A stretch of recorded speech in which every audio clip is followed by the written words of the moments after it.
Hello, I am CharLee Simons, your host here on Do Not Talk. Talk about two things you're never supposed to talk about: politics and religion. What I do. This website right here, where you can get merchandise like this fantastic big old 15-ounce coffee mug, says, "Let's talk about politics and religion." Come on, drink out of that at your workplace. You can do it. Put your back into it. Don't be scared. And I'm glad you're here. Paul Preston is my guest today. Paul Preston from New California State. He's been at this for a lot of years now, trying to craft this, make it happen, come together with an extraordinary group of people who I've gotten to know, many of them. Dedicated. They, like me, love our state of California. They, like me, have been so sickened by what has been done to it by one supermajority of Democrats running the show. They, like me, don't see a light at the end of the tunnel. Even if we get a conservative governor, a Republican governor this time, finally, after 18 years, let's say Steve Hilton, we limp him along enough to actually get him into office, then what? Are we going to be able to get the Attorney General? Michael Gates is who I'm voting for. We desperately need Rob Bonta out. You don't understand how bad and how wicked that man is. Unless you've been following all the fraud that's coming down in California, you don't understand just how bad he is and how he's been hiding it. And his own wife, Mia Bonta, who ran for his seat and won out of the Bay Area, San Francisco, when he got appointed Attorney General, which is supposed to be an elected position, by the way. You see, they just do. It's so dirty, so dirty. California's so freaking dirty. And then the Department of Justice, after I give so much credit to Nick Shirley, that kid from Minnesota, man, who started pointing out all the fraud there and then came to California. Thank you, Nick, for coming here. He just hit that ground running and never looked back. So what do? They respond with a Stop Nick Shirley Act. That's what they called it. They thought it was cute, thought it was funny. They didn't realize that we would find out about it and pick up on it. We'd all start calling it that, the Stop Nick Shirley Act, because that's what it was. AB 23, 26, I forget the numbers now. There's just so many of them. These idiots just keep pumping the crap out just to try and justify their phony baloney jobs. But none of them really are smart enough to write these bills themselves. I'm quite convinced of that. You think Nancy Pelosi has ever actually written a frickin' bill? Come on. Scott Wiener? Really? You believe that? Oh. Coming from higher up. Then they put their stupid little names on it and get credit for the hell that they've brought down on all of us just to please a minuscule little people group when it comes to this Pride Month and so on. Look what happened to San Francisco Giants. They're forcing all the players to wear their little rainbow homo colors on their hat, their logo. They turned it into rainbow colors. So several of the pitchers on the Giants started writing Bible verses on their caps. Major League Baseball commissioner lost his mind.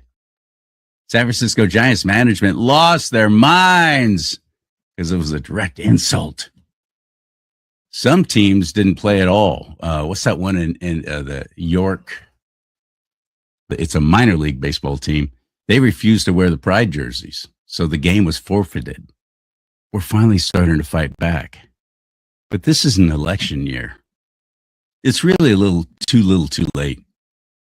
Can we get an attorney general in there that's conservative and get rid of Rob Bonta? No, most people don't even. I don't believe it's going to happen. I hope I'm wrong. I truly hope I'm wrong. I've had Michael Gates on the show. He was fantastic. He'd be an extraordinary attorney general, but most people don't even know what an attorney general does. We need a secretary of state, desperately. Don Wagner, a secretary of state. We need a controller. Herb Morgan, another great conservative. Desperately need these people into these positions. Otherwise, Governor Steve Hilton will not be able to accomplish anything. Just a lot of talking, but he's not going to be able to get anything done. We watched it. We watched it with Arnold Schwarzenegger. We watched what they did to him. We yanked their goofball, as I called Q-tip head, Gray Davis, for doubling registration fees at the DMV and fuel taxes. Just doubled. That's all. We impeached him, got rid of him, kicked him out. I voted for Tom McClintock to replace him. I think I was one of only 12. Everybody flocked to Shiny, and it was all about Arnold Schwarzenegger. Okay, great. He said he's conservative. I met him. I had him on the show, on my radio show at the time, a couple of times when I was working for CBS. Extraordinary gentleman. Maybe not so much if you actually work for him or are married to him, but an extraordinary gentleman for the most part. I liked him. He's a likable guy. Couldn't get anything done. So I don't see any light at the end of the tunnel, even if we get a conservative Republican governor. I just don't. Is that blackpilling?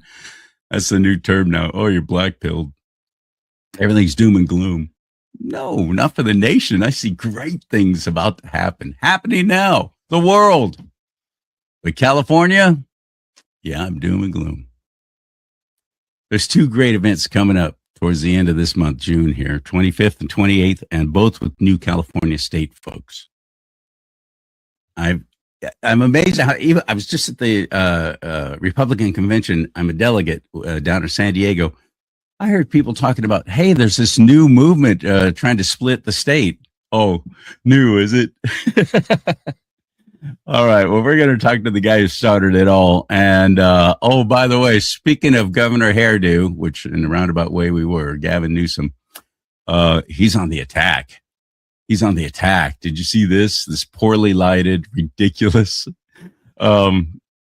He's going after Donald Trump. Donald Trump. Last year, Donald Trump directed his Department of Justice to investigate me. And just in the last week, I've learned that his campaign has reached my own home to get me. He's coming after my wife, Jen, a public servant, a woman who's dedicated her life. A public servant. I'm sorry, what? Wait a minute. The one that makes little short films for children, which has got a whole lot of basic soft porn in it and all about the homosexual lifestyle. Is that the public service your wife is providing? Oh, and our tax dollars pay for those films to be shown to these children in the schools? Is that the wife, the public servant you're talking about, Gav? To supporting women and girls, someone who has done nothing wrong other than having the temerity to advocate for what she believes in. If they can't intimidate me, they'll go after the mother of our children. Donald Trump. Listen to him. He's just all about emotion, isn't it? Get the women riled up. That's right. They're dumb enough. They'll fall right in line. They'll be all outraged over this. You watch. It's always worked in the past. I don't think it's going to work this time because he's going to be brought in for questioning. That's about to happen. And I can't stop smiling about it. He is so dirty, and he's been so dirty for so long, and we've been stupid enough to give him that position twice. We're to blame. I know I'm excluding you and me, obviously. I'm talking collectively as Californians, though. We're to blame. We are. And even we conservatives, if we're not voting in the midterms and the primaries, because that's where elections are won and lost. We showed up in this last primary, though, pretty well, better than usual. Let's get the man into the mix who has a solution I think is basically the only true light at the end of the tunnel these days, cutting this state up. New California State, Paul Preston on Do Not Talk. Ready? Hit it. Yeah!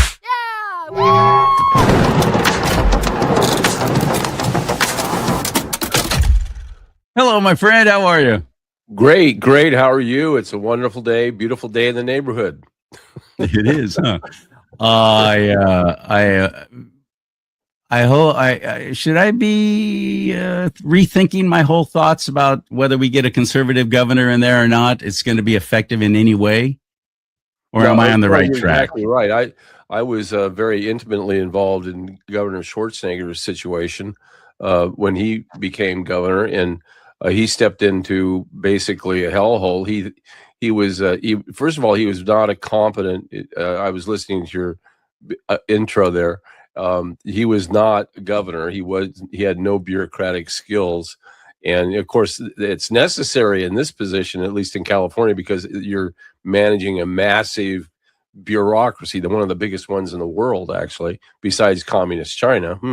Maybe some similarities there.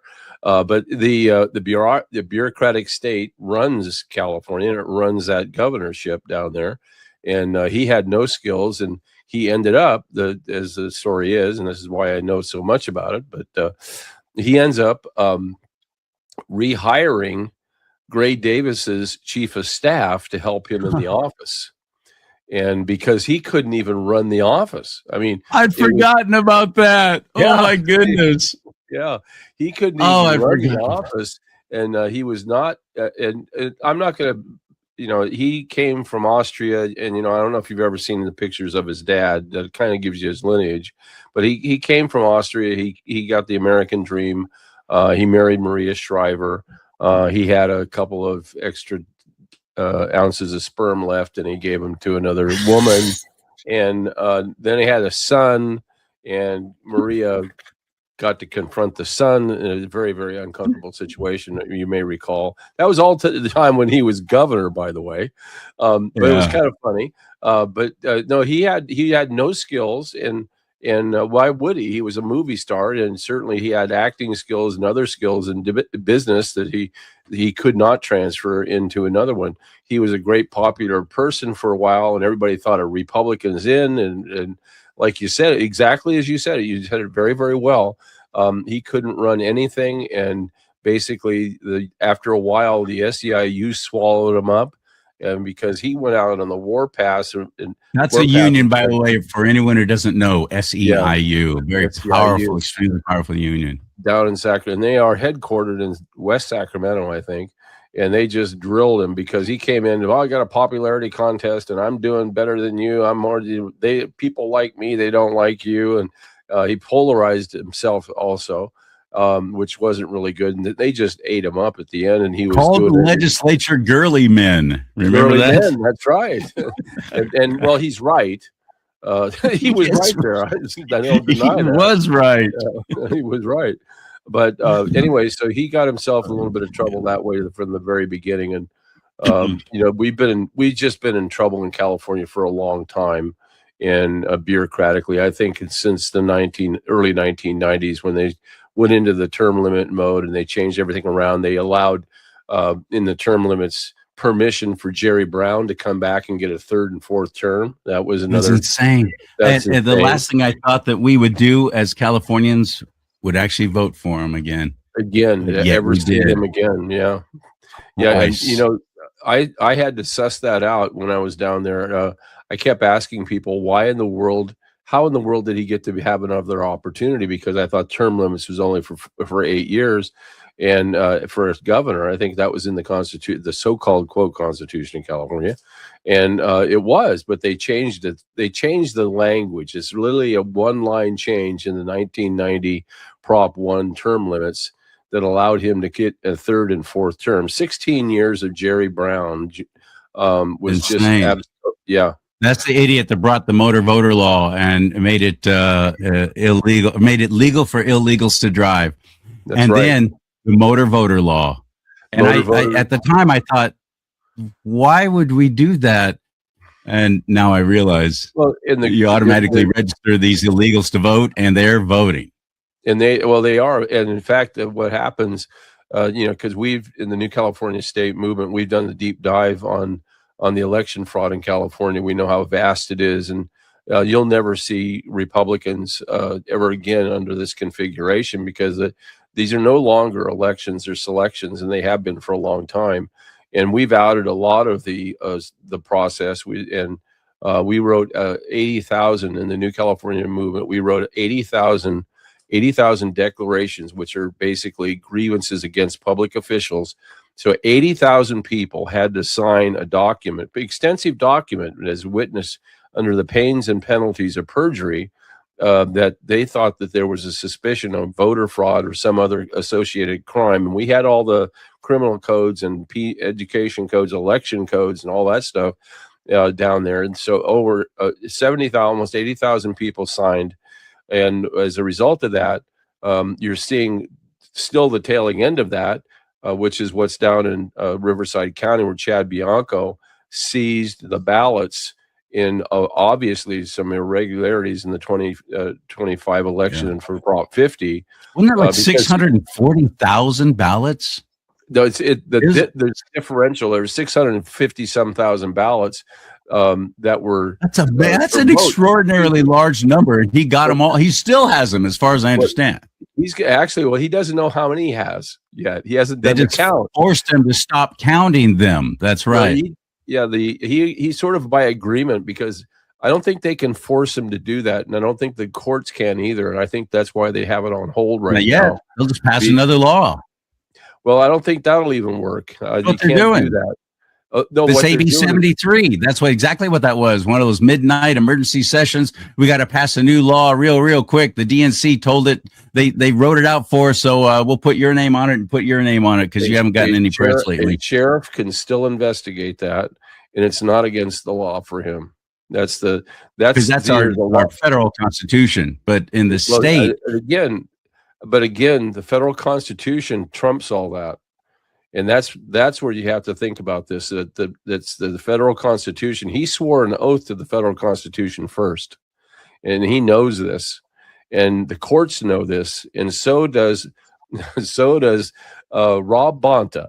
He knows it, and so does Gavin Newsom. He knows it too.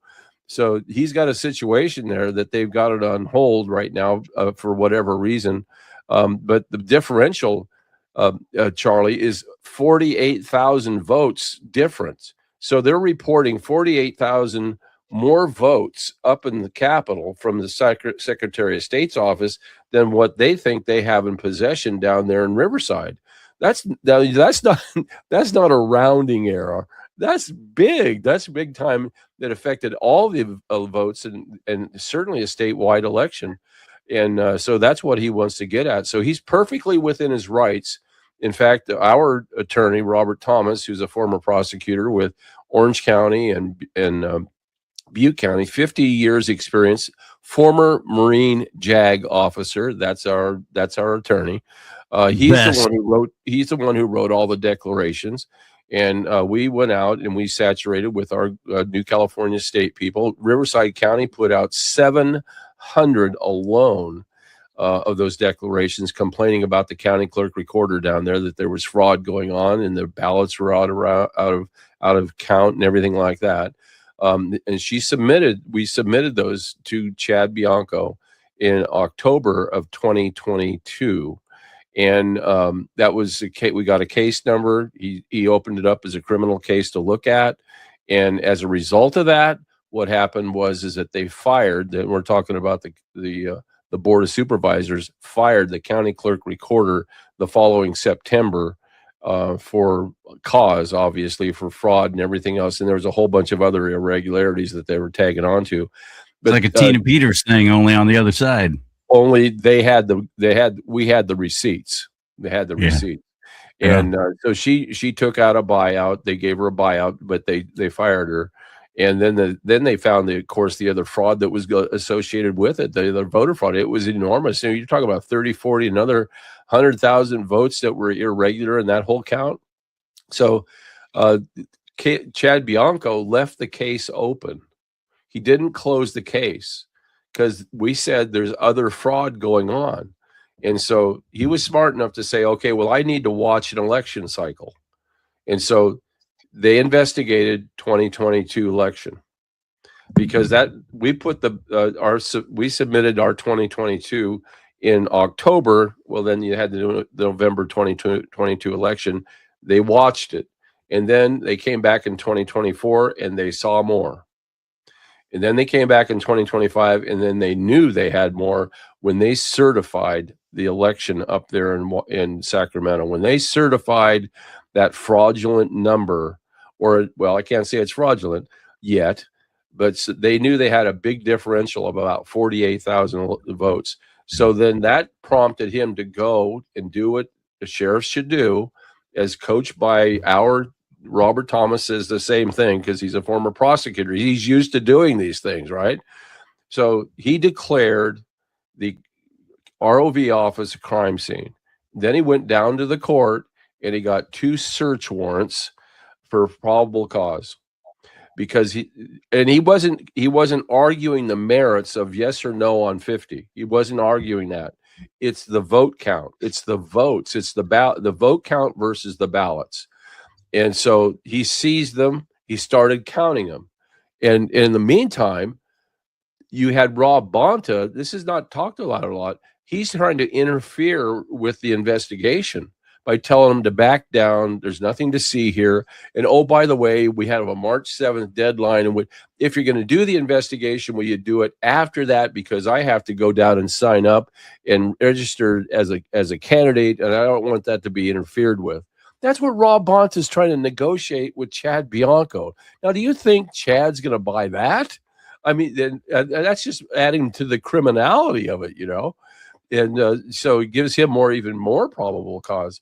So now they went to court to stop it, obviously, after the fact. And they didn't really stop it. The courts, I don't think, are going to say no to Chad. They're going to say, yes, go ahead and do it. Because there's more than enough probable cause. There's more than enough probable cause. I think he would have been a great governor. I'm sorry that we did what we did in the primary election. Honestly, I'm sorry. I think that Chad would have been a far better candidate and could have actually won. I don't believe that Steve Hilton. CharLee, you never know what's going to happen with Chad. I have all the faith that things are going to turn out really well for him and for everybody. I hope so, because I feel that we blew it. And we once again went the way of shiny. All these people who were on my side, Republicans, I hear how many? I lost count of all the ones that said, yeah, well, he's not even born here. So I'm not going to vote for somebody who's not from the United States. And I went, Arnold Schwarzenegger wasn't born here either. Did you vote for him? Oh, yeah, you did. Oh, yeah, you were all excited about that. The movie star being governor. That's fantastic. How exciting. But no, Steve Hilton, that's a no for you. Why are you drawing the line all of a sudden? So they were going for Chad Bianco just because they didn't like Steve because he's not born here. I think that Steve is an admirable gentleman. I like what he says. But when I was at that convention in San Diego, I saw both of them back to back several times. And Steve would come in and go, I'm going to do this. I'm going to do that. I'm going to do this. I'm going to do that. I'm going to make that happen. I'm going to make that person pay. And then Chad would come in and go, I'm going to do all those same things too, but here's how. Yeah. Changed everything for me. Because he explained, this is how I'm going to do it. You never heard Steve explain how. Yeah, he knows how. Yeah, he knows how. That changed my mind right then and there. And the other reason why I don't think that Steve Hilton is going to be able to win, and everyone listen to me carefully now. I am saying this as a lifelong guy in the media. We're all about demographics, target marketing. What are the trends, the marketing trends? What will people buy? What will they never buy? What's reflecting of past trends? How's it going to affect what's happening now? With that in mind, with this kind of knowledge, this is how I'm thinking of it. There's no personal prejudice at all. I'm the tallest guy in my family. I'm 6'1". Most of them are not exactly tall. They're just short dudes. I don't know what happened to me, mailman, I guess. But California does not vote for short men to be governor. We don't. Do a little research on that. We don't. We're that shallow. We will not vote for a short dude, and he's a short dude. And all those debates they had up before the primary election, notice they kept putting them next to what's his face, Steyer, that billionaire freak, the tallest guy there. They kept putting them next to all the tall people to accentuate it. They're playing off that because they know that. They know that Californians don't vote for short dudes for governor. We'll vote for other offices, short dudes, but no, not for governor. We want a tall goofball I couldn't support him, and I know that Donald Trump supported him, and I believe that Donald Trump has a reason why. I don't know why he did that. But I don't know why he did that. But he always has a reason why he'd do something like that. But I agree with you. I was disappointed, especially doing it right before the convention when we were going to vote as to who we as the California State Republican Party was going to endorse. He comes out with that, and before that, Chad was a clear lead. Well, my biggest concern with Steve Hilton was his citizenship, and I used to be an adult education principal, and one of the things we used to do is offer citizenship classes, and people would come and, legal, illegal, foreign nationals would come in and get citizenship or work on citizenship, do the right things, get the right cards and everything, get themselves together. And they go off and do the coursework, and sooner or later I'd be attending their graduation, which is really awesome to see that. And it's exciting, and they sign the paperwork. Well, they sign paperwork that renounces their citizenship right then and there. And there's no dual citizenship. It's just citizenship. And then, so I was sort of wondering, and again, I have some very close personal friends that are had come over from other countries and earned their citizenship, and they're very prideful about it, And so I thought to myself, this guy's just not behaving like that. And then I tracked his history, and of course, he came from look where he came from. David Cameron. He was initially Hungary. Yeah, well, he was born there, he said, or I'm not too sure he was born there because of his age. That's another thing, but that's just another irregularity. There's a blip there, when I was looking at his background, and I'm just doing a general look. I'm not even searching, And then so some of the stories weren't hanging in there, and then so I looked into the citizenship one, and I got the story about him coming in 2012 and 2016, and it was a vagary about when he got his citizenship. And then somebody said he got his citizenship in 2021. Oh, okay. And then I found out he was still a dual citizen. And so I wonder myself, why would he still be a dual citizen? Because I know you renounce it when you get it. You renounce all of your other Didn't he say that in public too? I mean, he was bragging about that. He was all happy about that. Well, what he was bragging about was that he renounced his citizenship with England, and he did. Well, he did, but he was not bragging. He was forced into it because I started talking about it on air for about 3 months beforehand, going, wait a minute, what's going on with this picture? And I had people, some of my people that came on, and they're wondering about that too. So suddenly, the next day or so after Thanksgiving, he's talking about how he renounced his British citizenship, on Thanksgiving Day. And so I asked my friends, I'm all American now. I said, does that happen that way? And they go, no, that doesn't happen that way.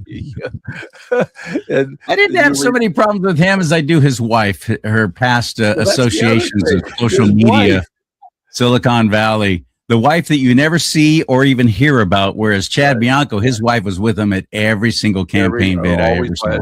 Right. Denise was always right there. I'm not too sure about all that stuff. I do believe that Donald Trump wants he's not stupid, and let's just face it, he does things that we don't even think about. And you know that we're really kind of in this nation wrapped up against the British, or at least the city of London right now, in about the whole Islamic thing going on, especially here in California. That's another big problem. But these worldwide shifts, I think, are going to come into play big time. And what's happening with the influence of the city of London, and of course, with our one of the things we're dealing with, of course, is a corporate constitution, which is what's brought by the city of London into Washington, D.C. in 1871. And from there, states started to mimic the corporate constitution. California, which got its constitution approved as a compact constitution agreement with the federal government in 1850, became the 31st state with a compact constitution. Now, the corporate constitution is one that's based not upon the citizens governing and we the people running the government. It's dependent upon lines of authority. And of course, lines of authority doesn't mean anything about the citizens who brung you to the line of authority. It doesn't say anything about that. In fact, it excludes it. So people that are pretty much selected to be in those positions by the elections. And it's been that way for a long, long time. This isn't just new to California. So when you take a look at like a Rob Bonta, in the Constitution of California of 1879, which was the revised Constitution that they adopted, California did, after having several years of some 1850 to 1879 of the regular compact Constitution, the original one, which is what we should be under. That particular Constitution went by the wayside, and they brought in the corporation. Well, the corporation changed everything. And we got what they turned it on its head when it said they called it a representative democracy and not a Republican form of government. And so California has been this representative democracy since 1879, and I would say more like a monarchy since then. And then just recently, of course, they've run themselves into some financial problems, which is classic of all representative democracies, by the way, or corporations. And so these eventually lines of authority, you run out of other people's money. That's right. That's exactly, especially if they're leaving the state. That's exactly right. And so what happened in the situation is with Rob Bonta and with Chad Bianco is a classic. Sheriffs are supposed to be sheriffs to sovereign land, to sovereign counties, and they're elected to be there by the people. The people are the sheriff's bosses. And of course, that's the way a constitutional sheriff works. Okay, but now let's take a look at Rob Bonta. He's not constitutional. He's a corporate officer. And so, but in the corporate officer's description in the Constitution of 1879, the corporation, Chad Bianco is supposed to report to him, not to the people. That's that corporation. So Chad, when he swears, and they can cut the funding. That's one thing I learned when I was involved with one county I was living in during a race for sheriff, and I became friends with the opponent. And I learned so much about that, about how the state can cut the funding to a sheriff's department. They can't force you to do something. They can't force Chad Bianco to give back all those ballots, but they can cut any money that goes to him. They extort it. Yeah. Extort you. Right. That's exactly right. Yeah. This extortion. So that's why a lot of these sheriffs are falling right in line. They're not doing what Bianco's doing. Them aren't. One of the things we recognize this problem in California, because what was happening is that a lot of the sheriffs were not recognizing or honoring the corporate structure as they should not. They should not recognize that. They should always recognize their first order of oath of office, and that is to, I swear to protect and defend the Constitution of the United States and the state of California against all enemies, foreign and domestic. It's in that order, and that's what Chad Bianco's about. He is, and now you have, by our count, around 33 sheriffs in California that are doing just that.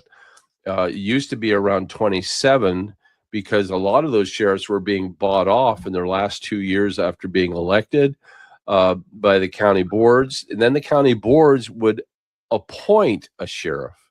Exactly. So they appoint the sheriff suddenly steps down. That happened in Placer County with Sheriff Bell, who suddenly had a back injury and I can't be sheriff anymore. That's about right. 4 months before the actual election. So the board of supervisors just appointed rather the than next to have sheriff. an election.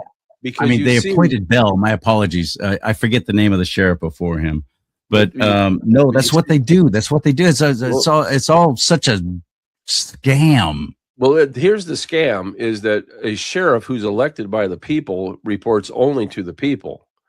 If the sheriff needs to investigate a county supervisor or an elections officer, he can do that, and they have no recourse. They cannot stop him, because he is the law of the land. And the federal government, the Supreme Court, they'll all support that. And that's what Rob Bonta knows. Rob Bonta knows that in Riverside County, and Chad Bianco, if you watch he plays it out.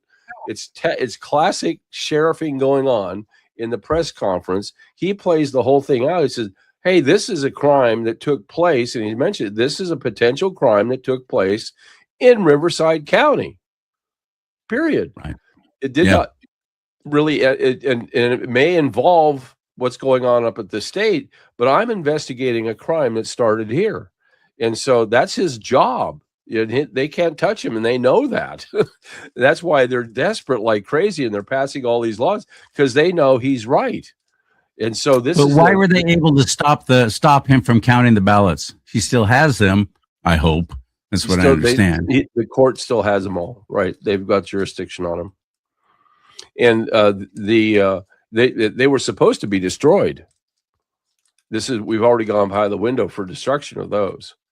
The 2024, which is another cute little California trick. And all the other elections, they have to keep the ballots at least a year, I think, or maybe more. Actually, maybe 15 months. It's only for these one-off elections. It's only 6 months, and then for the in presidential California elections, it's 22 months. And so we're still in the window for the presidential election of 2024, which is another one that's really out there. Trust me. But so Chad's, he's got those ballots, and they're going to. And my money is that the court's going to have to do what the sheriff wants, and at least count them, because he's got probable cause. There's something wrong. Now, they know he's got that threshold of probable cause, not reasonable suspicion. This isn't guesswork. Yes, citizens came forward and said, not New California. New Californians were involved, but not. There was another citizen organic group besides New California came along and said, there's this irregularity, Mr. Sheriff. And he said, well, I've got this open case from 2022 from New California, and here it is again. And so it was the same old thing. So he took action as prescribed what he should do. He took action. And now we're at this dilemma. The court's having it. It's not really a dilemma. I think the court's going to find for him. And he's going to count, and they're going to find they're irregular. Our numbers people say those are. We have not talked to Chad about this. He'll probably hear about this, or he's heard me talk about it on the radio, I'm sure. But I know what our numbers people know the numbers. You can figure out any election and what the real numbers are, as long as you have the number of ballots versus the number of votes that they report. That you reverse the algorithm out, and you can figure it out very simply who won what. And guess what? We know who the winners are since 2018. We've gone back to 2016, and everyone has been correct so far. And when we do these declarations, and when we first put the first ones out, we did San Luis Obispo. We did about 130 people sign declarations, and we went to San Luis Obispo. We had a convention there several weeks before. We got them all filled out by people coming in and signing and stuff like that. And on June 1st, 2021, we gave the first set of 200 and some odd declarations against the county clerk recorder of San Luis Obispo, Tommy Gong. And on the third day of June, he resigned because he saw the numbers. We gave him the numbers. We gave him everything. We were very truthful and upfront, and he resigned.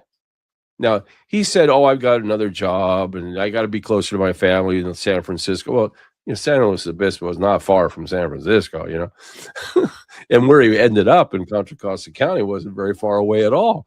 Of course, it was the Dancing Lemons. They had to get rid of him, and they put somebody else in their place, and then pretty soon they weren't doing good, and we got rid of them. Same process. And so we've done this all throughout the state. And we've done this in all 58 counties to all 58 county clerk recorders at the time, started in 2021.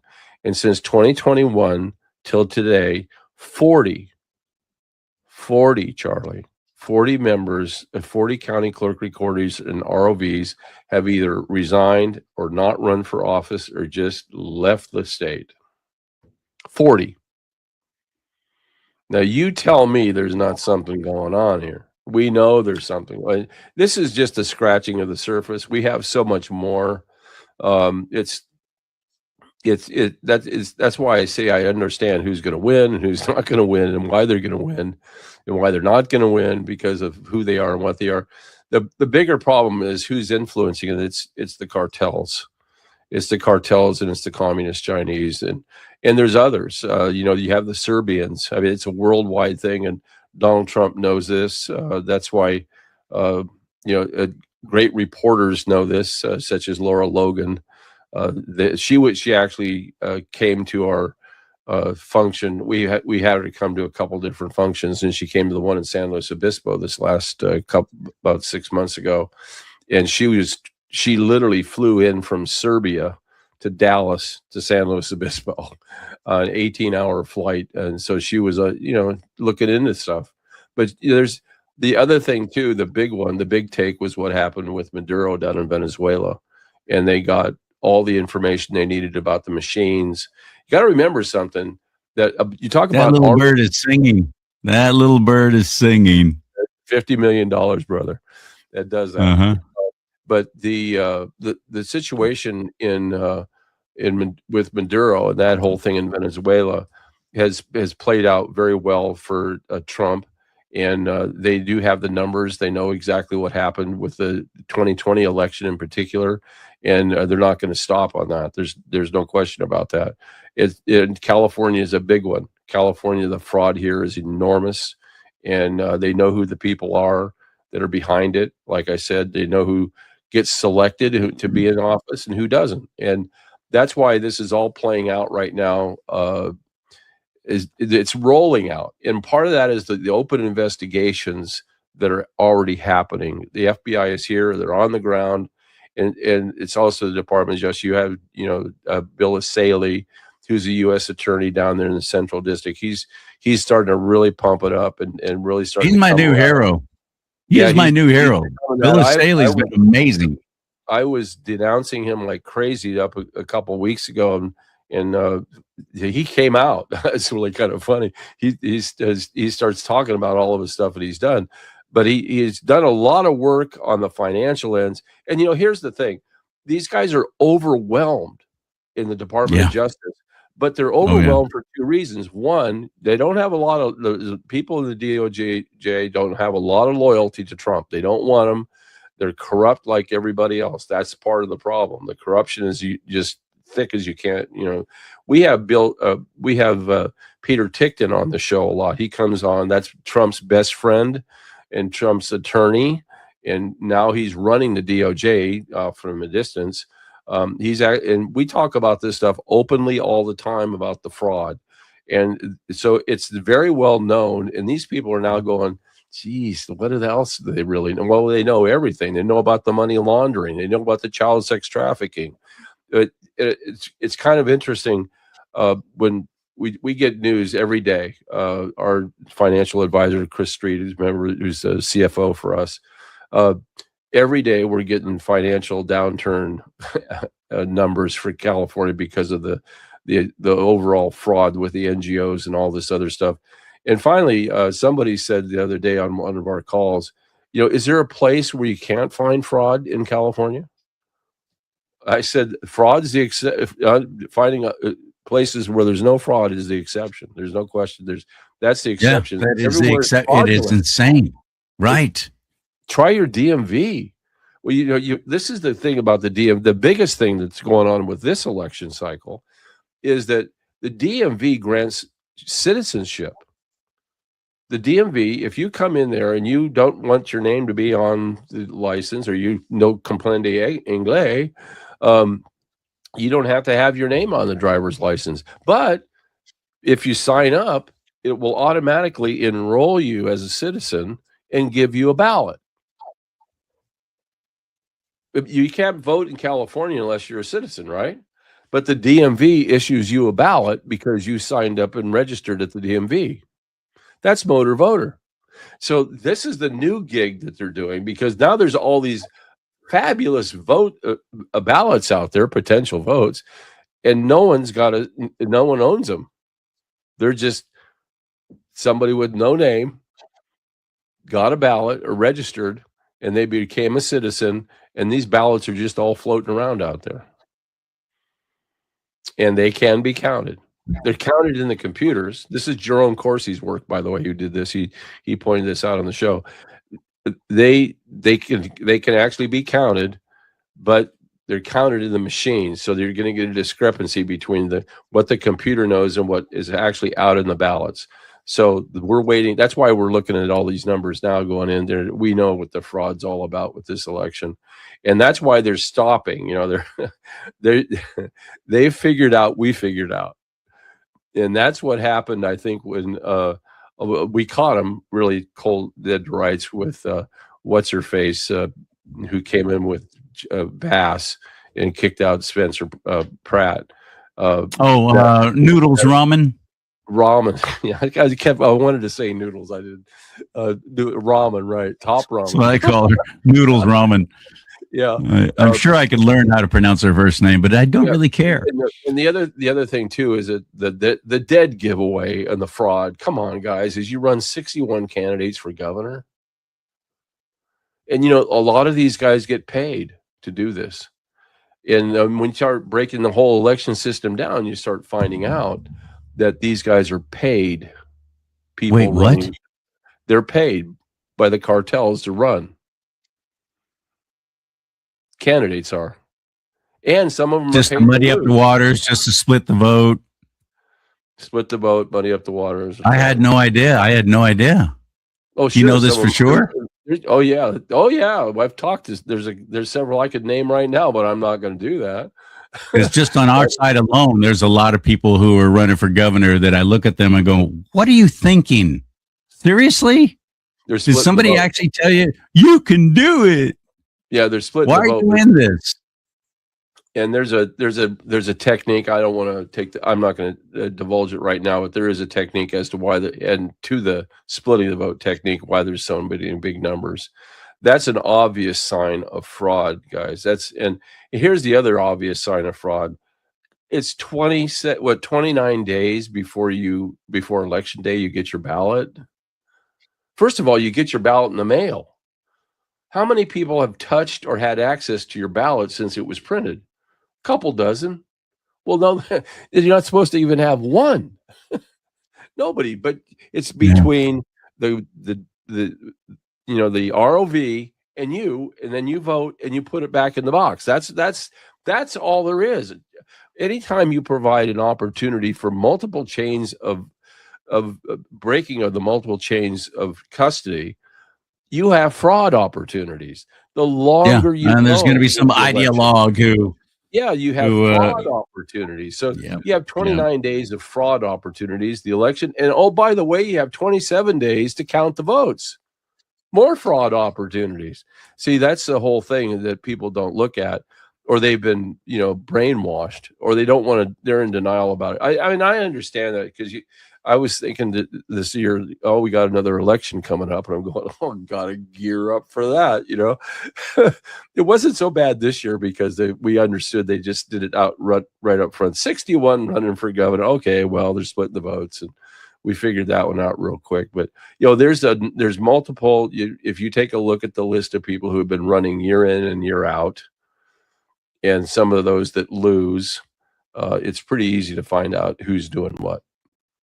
And it's not difficult. And they'll keep running for governor, even though they've never held any elected office. And every cycle they come back again. Here they are again. This time I'm going to win.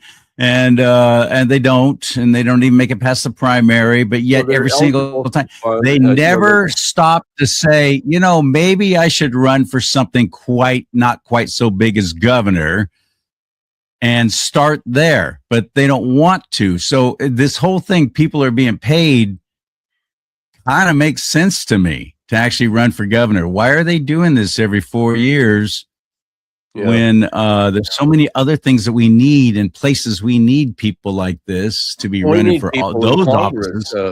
Look at it's created a monoparty system in which you have the California members of the assembly. You have 80 assembly members, and up until this election, you have 17 that are Republican. In the Senate, you have 40 senators and 9 are Republican. And in the House of Representatives, there's 52 seats, and you have 9 out of 52 now. With I guess it's 8 out of 52 with Gallagher. I mean, come on. There's about a third of these positions that you're talking about, elected office, that these Democrats are going uncontested. Right. Where it's Democrat versus Democrat in the top 2. Yeah. See, that's how is that possible? Why are we as the Republican Party of California allowing that to happen? Why aren't we grooming and bringing it? Where the Central Committee's bringing it? Because the Republican Party leadership, they're the ones who have to make it happen.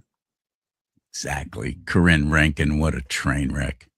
Well, worse than Jessica Patterson. Don't get me going on Jessica Patterson. But then again, you got to remember. I don't think you can say anything I haven't already said. I know. I've said it too. Horrible. Horrible. This whole system, if you take a look at it, they started back in 2006. And by 2008, they came up with the Citizens Commission on Redistricting. 2010, they had another Citizens Commission add-on, which was for the federal seats. And then you had also the top 2. Well, in a primary for a presidential election, it used to be that the primaries were used because you didn't have a top 2. It was the top Republican or the top Democrat, and the parties ran the primaries, and they were the ones that ran against each other in the general election. But it was Charles Munger Jr. who brought in SEIU to be a party with the Republican Party, because the Republican Party, I know, the SEIU, it's a sponsor for the Republican Party. Paul, this last convention, we actually had a union caucus, and I attended it just so I could see what it was all about. And it was everything that I thought it would be, a bunch of rah-rah and a lot of crap. That's when they came in. It was Charles Munger Jr., the physicist. Charlie Munger Jr. his dad was business partner with, what's his name? Warren Buffett. Warren Buffett. So Charlie Munger Jr. is the one who brought in the Citizens Commission on Redistricting in 2008 for the state offices. 2010, she got the federal offices in, plus top 2. Now, what they did is they said, okay, the Republicans determined if you're going to vote in a primary, you're going to have to register as a Republican only. We don't want you, if you're a Democrat, an independent, declined to state, or green, or America, or whatever, you cannot vote in our primary. Now, the Democrats said, we'll take you all. Okay, so here's the Democrat Party in a primary getting Democrats, Republicans, independents, declined to state, and others. They get literally 3/4 of the voting public capable of voting in the Democratic primary, and the Republicans get 22%. So what happened in 2012 when everything went into effect? Well, the Republicans had about 22 seats in Congress in 2010, and that went down to like 17. And then by the time 2018 rolled around, the Republicans only had 8 Republicans in Congress out of 53. And Gavin Newsom was saying, I'm going to eliminate the California Republican Party, which is almost what he said the same thing about Prop 50. I'm eliminating the Republicans. Get it? So that's how the Republicans are already behind the 8 ball, because the Democrats, if a Democrat wants to vote for Chad Bianco, they get up there and say, give me a ballot for Chad Bianco. Give me a ballot. I want to vote for, and they get a ballot. They haven't registered. They get a ballot who they registered with. Well, they registered with the Democrats. Well, there's no Chad Bianco on that ballot. And so they go, wait a minute. And then they find out, you see this when you walk into the precincts. You see this all the time. Well, you're not a Republican and you didn't register a Republican, so I can't give you a ballot. You're an independent. I can't. I want to change my party affiliation. Well, I guess now they'll let you do it right on the spot, but it used to be. So you see how this works. It automatically culls out the Republicans. That's why you're getting Democrat versus Democrat in the general elections all the time. What do you think about the jungle primary, which was originally, unfortunately, an Arnold Schwarzenegger thing? Well, the jungle primary, you got to remember that Kevin Shelley, that's the person who was sitting in the Secretary of State, put those Diebold machines and said, I'm decertifying them because there's corruption. They're taking messages from Venezuela, and that's how Arnold Schwarzenegger got elected.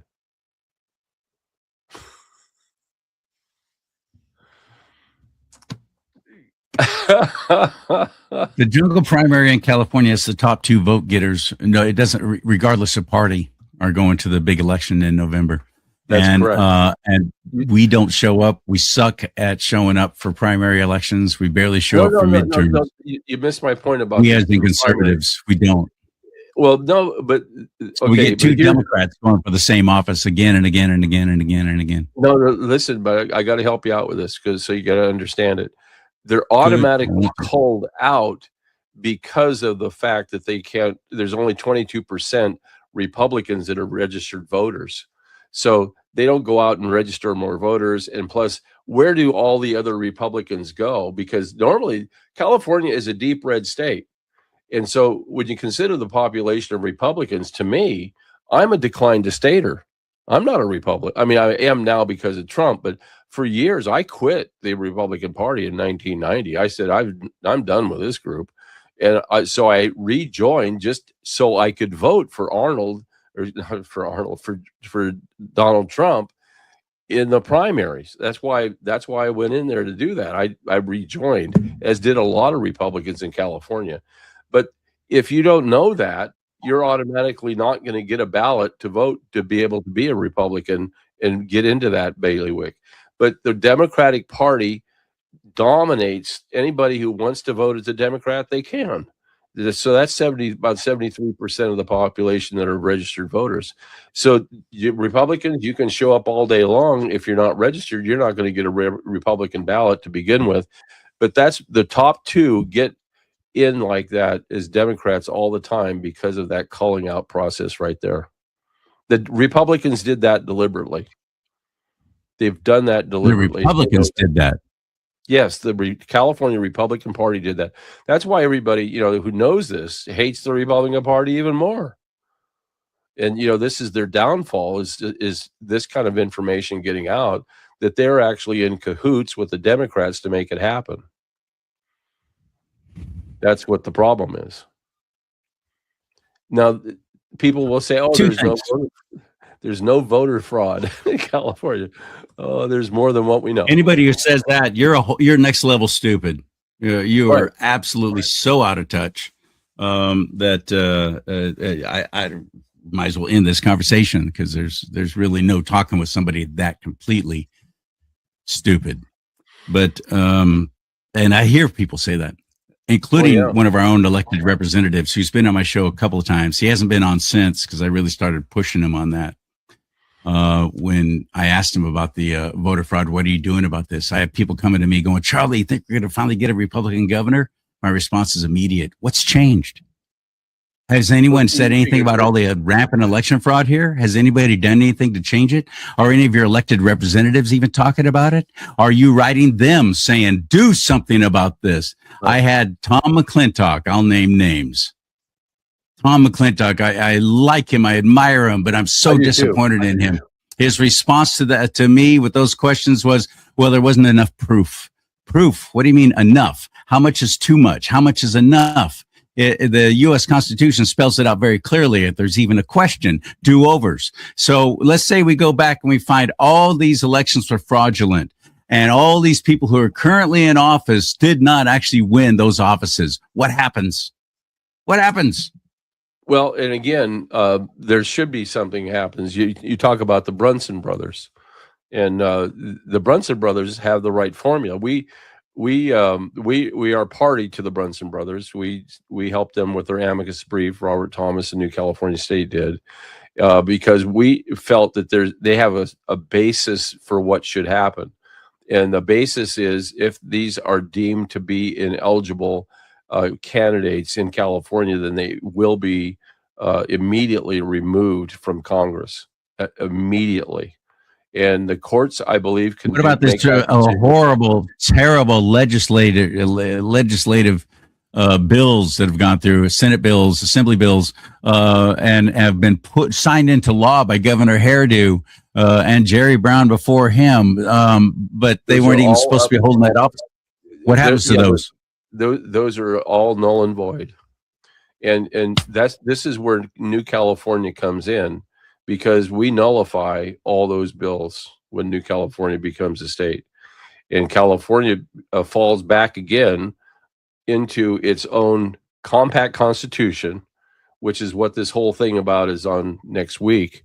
Is that we're saying the Declaration of Independence for California, restored California, restored back to its original constitution. And that will be enough to start anew for California. And California will be a great state again. We'll have to pay the debt that's there. Let's be very, very clear. The reason why they've run up the debt is to destroy California and destroy the United States of America. That's the only reason why they're doing this. And so I'm so this glad is to hear somebody else saying this. This is New World Order, one world government stuff. They know if they can take down California, they can take down the United States, or at least they believe so, because we're so immensely powerful, population-wise, size-wise, financially, and we're broke. The state is freaking broke, and so they pass a law that they cannot. It's illegal for them to declare bankruptcy. You can see what they're doing. I mean, this is lunacy. That's a good trick. Yeah, there is no saving it. I don't think there's anything. I don't think we can come back from what they've done other than just cut them off at the knees, or better yet, cut them in half. And then we'll just do our own thing. You nutbags, you keep LA and San Francisco, and you go ahead and do your little world of hurt. But we're going to be over here living our lives as Californians, as free Americans in the state of New California. That's the only light I see at the end of the tunnel, Paul. That's why I love what you're doing, and I want to let more and more people know. Here, they're not talking about this. They're not listening. They don't even think it's a viable option. They're not doing anything yet. They're preening over, people with winning elections and things like that. Like there's any election that's run right now is so suspect, and that there any of them. I know that we had the Doug LaMalfa passed away suddenly, and he passed away, and then James Gallagher came in, and everybody's excited about James Gallagher. James Gallagher is not going to change anything. James Gallagher is another one. He can't. He's one man against it's not brick only wall. That, but it's not only that, but he's part of the old system. He didn't get in legitimately.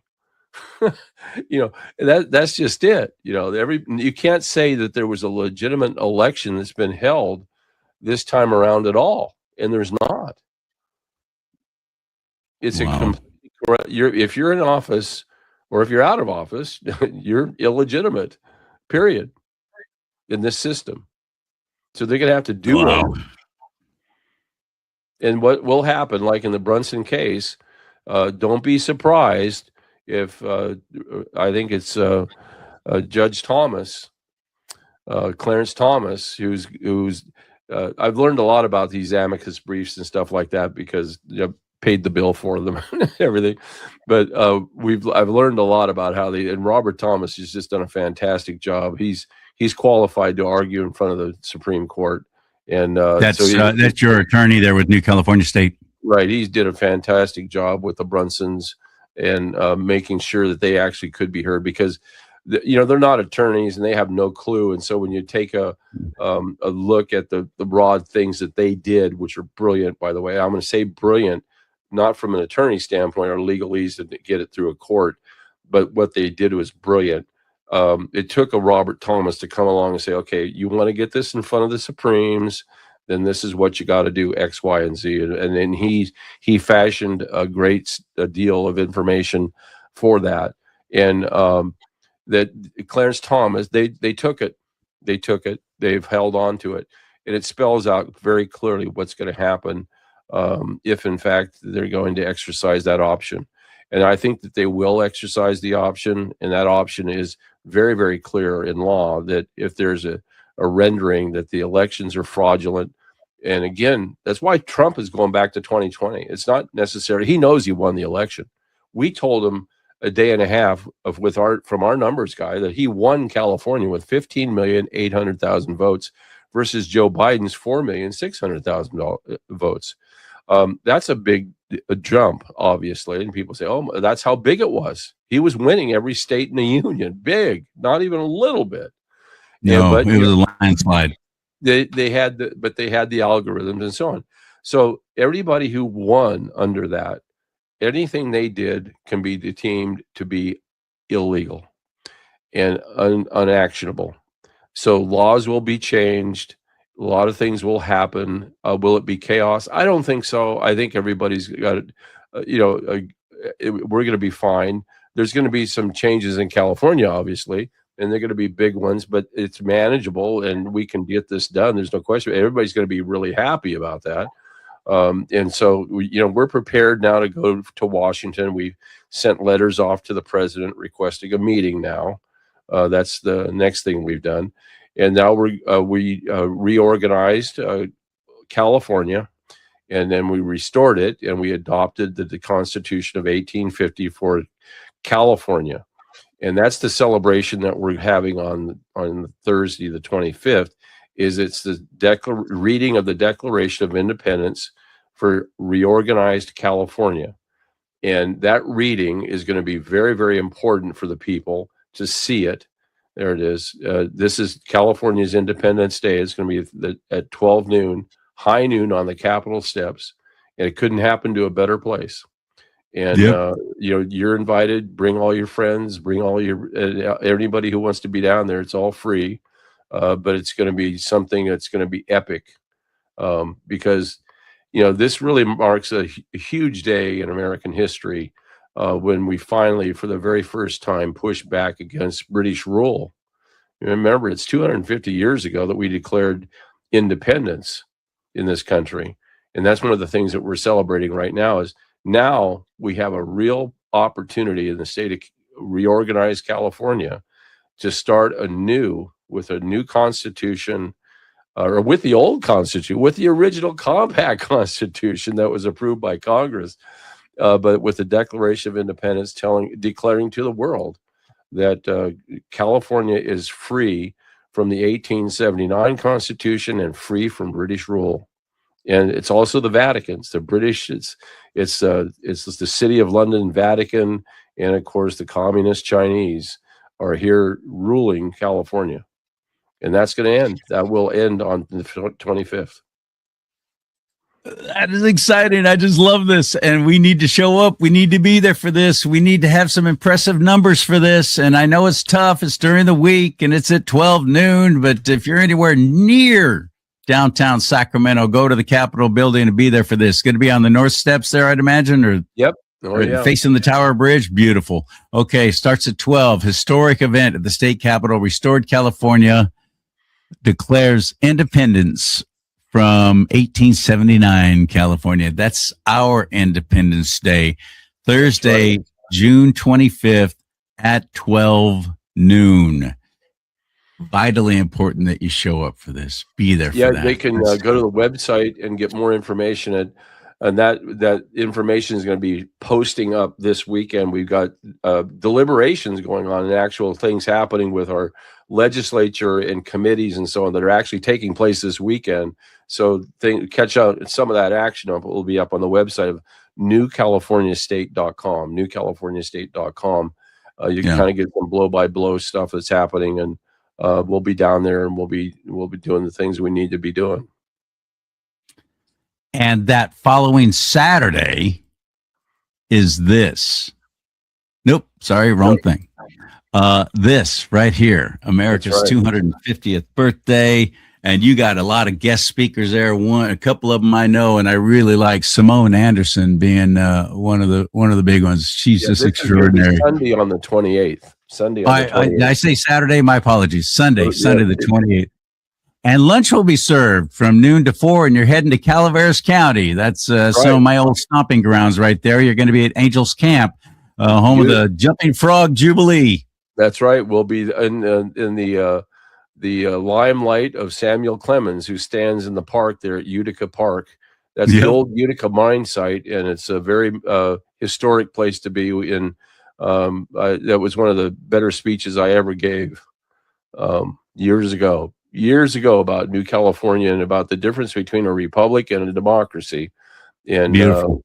it was, yeah. Anyway, I very fond of that, and that whole area is beautiful. And you come up for the day and have a great time and listen to some great speeches about what this country is going to be like. Amen. I love this. And you can get all the information again at newcaliforniastate.com. That's correct. So put this in your calendar. Thursday, June 25th at 12 noon at the California State Capitol building. And then that Sunday, that weekend at Utica Park in Angels Camp in awesome Calaveras County. And that's from noon to 4, and lunch will be served. There is a QR code though. Yep. Scan to register right there. If you want to hold your phone up to that, that'll give you all the information. This is extraordinary. I love this. It's going to be an excellent venue, Utica Park, truly home of the Calaveras County Jumping Frog Jubilee. And at 12 o'clock, and you'll be hanging out with a whole bunch of patriots. You'll make a whole lot of new friends, people who are passionate about our state.